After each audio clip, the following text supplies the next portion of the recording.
Hi, my name is Nelly and welcome back to my channel. If you're new here, don't forget to subscribe. I'll put the subscription button that's right there and hit your notification bell so that you get updated each time there's a new upload. We continue from where we left off. So we are still reading Maru. This is part 2 of Maru. I am so sorry this video has delayed, guys. It's been a hectic 2 weeks. I was supposed to upload it last week, but I've just had a busy 2 weeks. But I'm here now, so let's get into it. Anyway, let me tell you, before we continue, this novel has taken me through so many emotions. As I always say, I get to feel different like each time I read these novels, and Mario has taken me through so many different emotions. So yeah, where did we leave off? Just a recap. We were introduced to Margaret Cadmore, who is a Masarwa. A Masarwa is a bushwoman or a bushman. It's a term that was used to degrade bushwomen and bushmen. So yeah, so Margaret Cadmore is a Masara who was top of her class during her teaching training as well as her primary school. So she had been an exceptional student from the time that she was young up until she graduated university. So we discussed how she was recruited at Liseding Primary School. I'm just going to insert the name so that you can say it right. You know, I am not very good with name pronunciations. Anyway, so where did we leave off? Oh yeah, so Margaret was taken to the old library, which was going to be her new accommodation. She reported when all of the other alternative teacher accommodation had been filled, so the old library was the only one that was available at that time. Moleka was found at the office, at the tribal administration of Dilepe. I'm so sorry, guys. Anyway, so Moleka took her to the old library, and when they arrived, there was only one piece of furniture that was in the whole library. So a black scorpion was in the vicinity. So Margaret was scared because of the scorpion that she had seen. So it's at this point that Moleka offered to go and look for a bed for her. So when she remained, she felt something. You know, she had never really liked somebody. She felt all these weird emotions in her being. And when Moleka drove off also after he parked his van, he also felt the same thing. So these two people felt some sort of liking towards each other. In fact, the writer even tells us they both held their they both put their hands on their chest at the same time. So when this happened, we're now told what Moleka's character was. And we're told Moleka was a typical bad boy. He didn't show much emotion. He was very strong-willed, and he just didn't show his emotions, whether he was in love or not in love. He was a bad boy. He liked women, he played with women, but he never really fell in love as much. And we're also told that Moleka and Maru were actually best friends from a very long time, from the time that they were young. There were two sides of the coin. Maru was a lover boy. When he loved women, he loved them with all his heart. In fact, we are told each time he could cut a love affair, like each time Maru would cut a love affair with a woman, either the woman would have to move from Dilepe or she would go insane. Like, she would not believe they have broken up. So he was a lover boy. Maru was a lover boy. Moleka was not so much of a lover boy, but he was a very good-hearted person. In the depths of his heart, he was a softie, but he always showed this hardcore character. So even the women that Moleka was with knew that it was not going to be for a long period of time, because he was not the type of person to keep a relationship lengthy. While on the other side, Maru was a lover boy. He fell in love easily. He showed his love very openly. So we are told after it's now in the evening, right? And Moleka decided to take a walk to his lover's place, Grace. But he was so deep in thought that he passed Grace's house and he he kept walking down the pathway to the boundary of Dilepe, and he stood and he thought about this woman that he had just met, who is Margaret. And it was the feelings he was feeling were so unique because he had never felt like this for any person. The only person he felt close to these emotions was Dikeledi. And Dikeledi is actually Maru's sister. So this Dikeledi was the person that he felt close to be in love with, though the writer tells us Dikeledi made his blood boil all the time. So it was he loved her, but not as much as he had fallen for Margaret. Anyway, so we're then told we're then now like uh, given an overview of what kind of friendship Maru and Moleka had. So as I had mentioned earlier, these were best friends from childhood, and the friendship that Moleka and Maru shared was different from the friendship that Rango and Maru had. So Moleka the book describes him as a king, who had the keys to his kingdom, and he didn't reveal that part of himself very often. So we are told both Moleka and Maru were kings in waiting. In fact, we're even told the previous chief had just died, like the year prior to Margaret coming.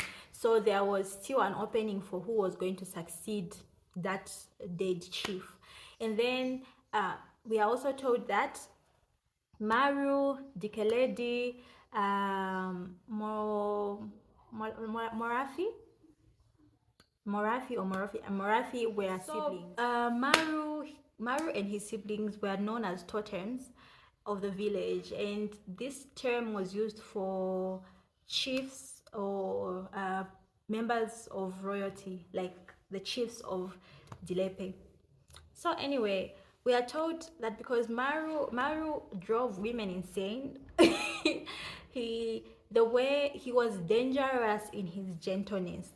In fact, the people of the village were making the assumption that he was a reincarnation of Tladi. I'm going to insert the name right here.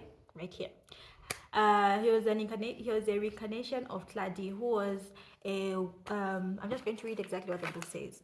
So Tladi is a mysterious ancestral African witch doctor who had been a performer of horrible magic, and that's the name that they had associated. That's the person that they thought Maru was, because of the things that women would go through after he ends a relationship with them. Anyway, enough of that. We're then taken to, it's now time to report to school, right? The school term was opening. Remember, Margaret had reported 2 days before schools were to open. So this is now 2 days after. It's now the day that schools are opening. So when they had gone to the school, there were 3 ladies who are already in employment. Amongst them was Dikeledi. So Margaret was going to be the fourth female teacher at that school. So the other ladies had already, since they were already working, they like reported the term before, so they already had a class list, and all they needed to do was get the few names of the pupils who had reported that term. So yeah, so they were getting that done from the principal's office, but Margaret hadn't been given a classroom yet because she was still new. And while she was standing, they stood in different positions. The ladies who are already in employment stood on the other side, and Margaret was standing on this other side. And the whole time she was thinking about how she would love to just go to where Dikeledi was, because in the 2 days that they had been friends, they had created a strong friendship, which was free from all the female biases that we have. There was no jealousy, there was no tension that was between them. So she really got fond of Dikeledi, so she really wanted to go and join her there. So the school term opens. Margaret then goes to the principal's office. His name is Pete.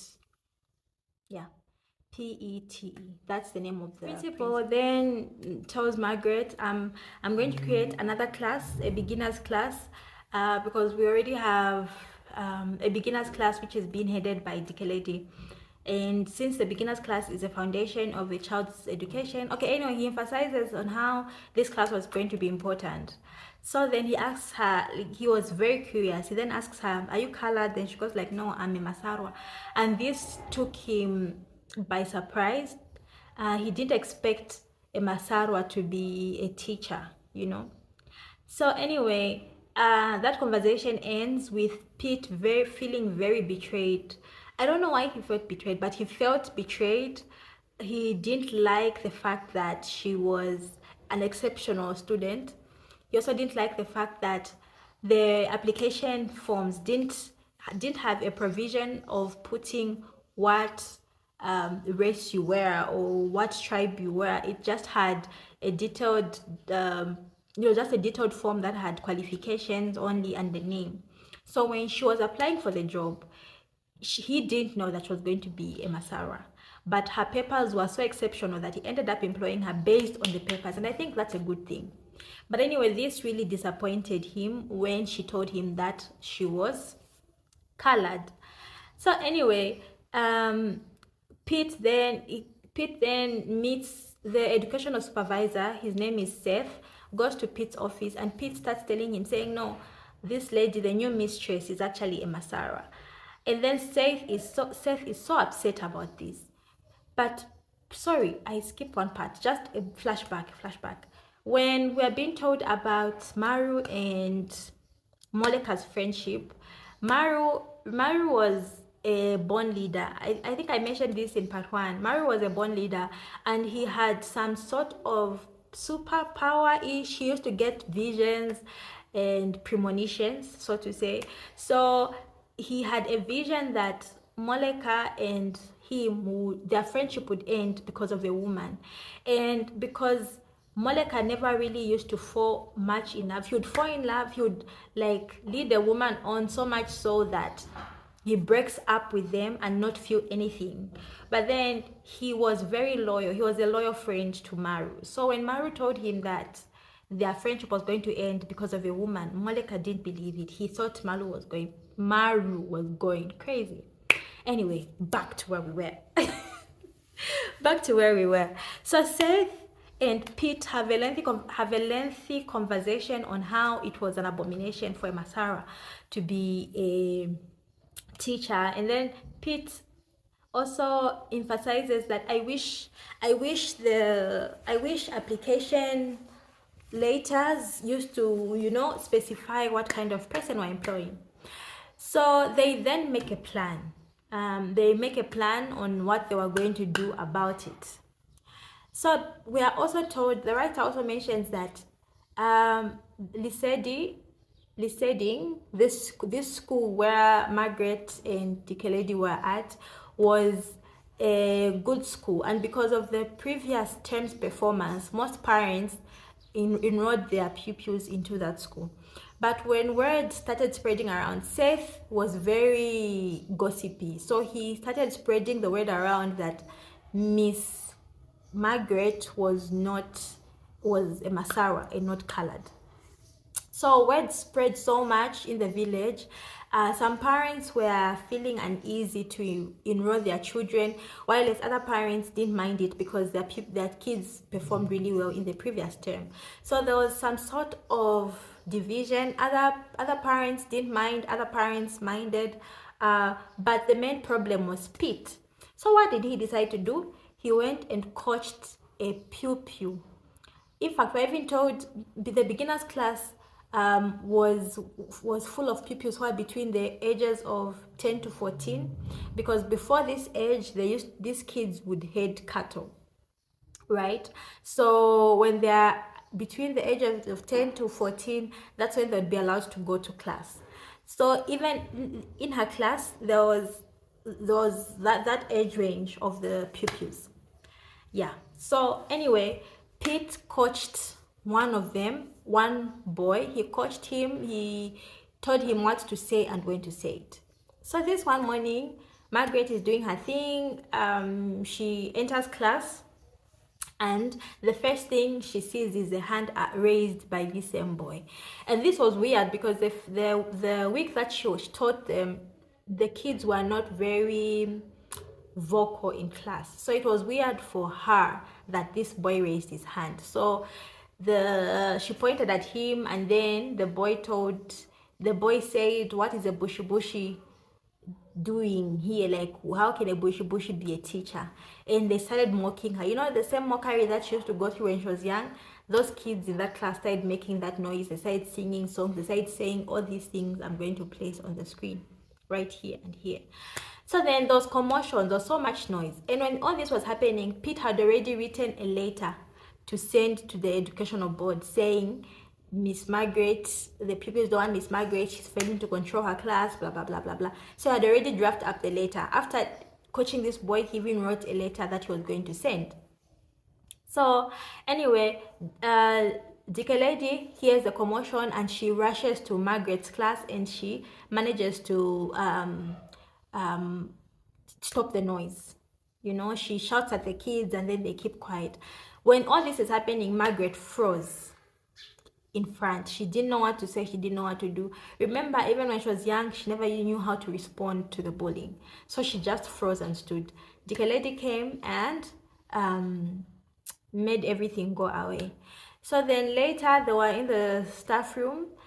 The ladies, they start having a conversation about what happened. So Margaret explains and says, "I didn't expect this to happen, blah, blah, blah." And yeah, so Pete didn't calculate, he didn't think about what the lady would do. He didn't think about, he didn't have that as a possibility in his plan. So it was weird for him when the lady went and helped Margaret and got and dealt with the commotion before it escalated really badly. So after this, word spread fast, and it's at this point we're told of who Rango was. So Rango was, remember I had said he was Maru's friend, and his friendship between Maru and Rango, as well as Maru and Moleka, was different. Maru and Moleka was a very loyal friend to Maru. He considered him his equal. So they had that loyalty between them. They were really good friends. They were best friends. Whilst Rango considered Maru his lifeline. In fact, the book tells us if Maru had to die, Rango would die immediately afterwards because his life was literally dependent on Maru. Not because Maru wanted it to be like that, but because that's how Rango considered Maru. Like, Rango worshipped the ground that Maru walked on. And because of his big nose, he had a confused face. I'm going to insert what the book describes it as. He was considered very unserious amongst the locals. Each time someone would have a conversation with him, he would always go, So most people thought he was an imbecile. So they wouldn't mind having conversations when he's around because they thought he was not paying attention. He had a confused look all the time on his face without actually knowing that he was Maru's spy. So Rango was Maru's ears and eyes on the ground. He recorded everything word for word, scene by scene. It was as if he was a camera. In fact, the book calls him a camera. Like, he recorded everything that was around him and he would report it back exactly the way it happened. So we are then told that Maru was going back to his house, and his house and his sister's house were on opposite directions. Like, Maru's house was this side and the sister's house on this other side. In fact, we're even told about the friendship that I'm going to say his name right here, and Pete and Seth had. So these three were friends. Morafi, Seth, and Pete were friends, and Morafi was the sibling to Dikeledi and Maru, but he was a bull thief. He was a thief for bulls. In fact, the villagers even knew that whenever he would come around, whenever he would send his servants around, it was to steal cattle and the best looking bull in the head of cattle. So what he would do is when he spots a beautiful bull in a head of cattle, he would go and claim that that's his bull. So he was a cattle thief. Yeah, he was a thief, but they were friends. Seth, Morafi,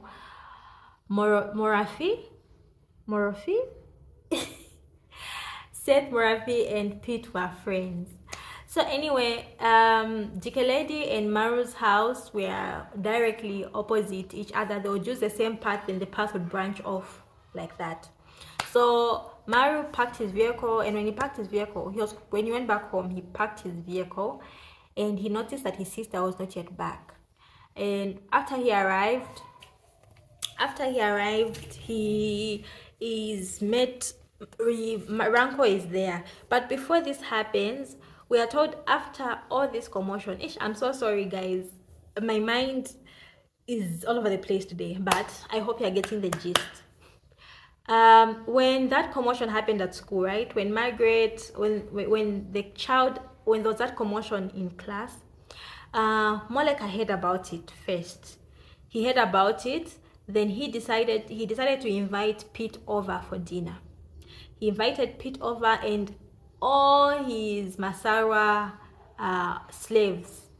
Moleka invited them, and he invited them for dinner. So when Pete arrived, he found the slaves were seated at the dining table. Moleka then got his fork, fed the Masara who sat next to him, and got the same fork and fed himself.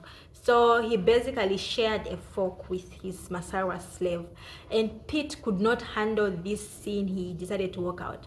So in fact, we're told that Pete was, those leaders who have a certain expectation of how they should be treated. They want exaggerated mannerisms when being addressed. So he was that type. So for him, having a slave, a person, a race of people considered as slaves, seated at the dining table and sharing a fork with a chief or a prince or a totem was a taboo for him. So all of this information, Rango heard about it. So now back to Maru's house.